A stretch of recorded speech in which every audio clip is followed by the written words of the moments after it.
हनुमते ऋणमोचनाय स्वाहा। ॐ नमो हनुमते ऋणमोचनाय स्वाहा।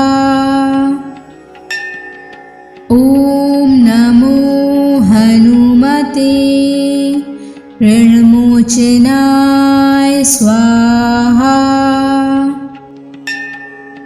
ॐ नमो हनुमते ऋणमोचनाय स्वाहा।